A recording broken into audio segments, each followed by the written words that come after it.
এই আক্রমণ যে আজকে প্রকাশ পেল, এটা আমরা জানি আরজি করে ঘটনা থেকে আমাদের শিখিয়ে দিয়েছে যে এইরকম শিক্ষাক্ষেত্রে কলেজ কর্তৃপক্ষের ভেতরে খুব সূক্ষ্মভাবে ক্রাইম প্রকাশ পেয়েছে।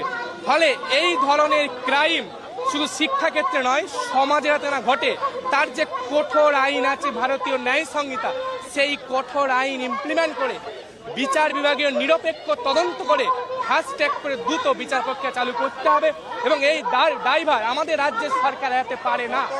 গত 9ই আগস্ট 2024 সালে আরজি করে যে ঘটনা ঘটেছিল একটা শিক্ষা প্রতিষ্ঠানে, আজকেও গত 25শে June South Calcutta law college, এটা একটা রাজ্যের অন্যতম ল কলেজ, সেখানেও দেখছি আমরা ছাত্রীদের উপরে এই নির্মম নির্যাতন।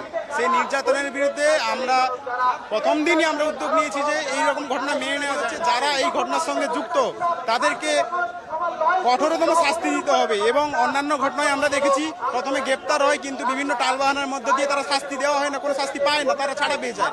কিন্তু আমরা আজকে একজন আইনের স্টুডেন্ট হিসেবে, আইনের ছাত্রীর সঙ্গে এই ঘটনা ঘটেছে, সেই জায়গা থেকে আমরা চরমতম শাস্তি দাবি করছি এবং ভবিষ্যতে যাতে এইরকম ঘটনা কোনো শিক্ষা প্রতিষ্ঠানে না ঘটে তার প্রতিশ্রুতি সরকারকে দিতে হবে।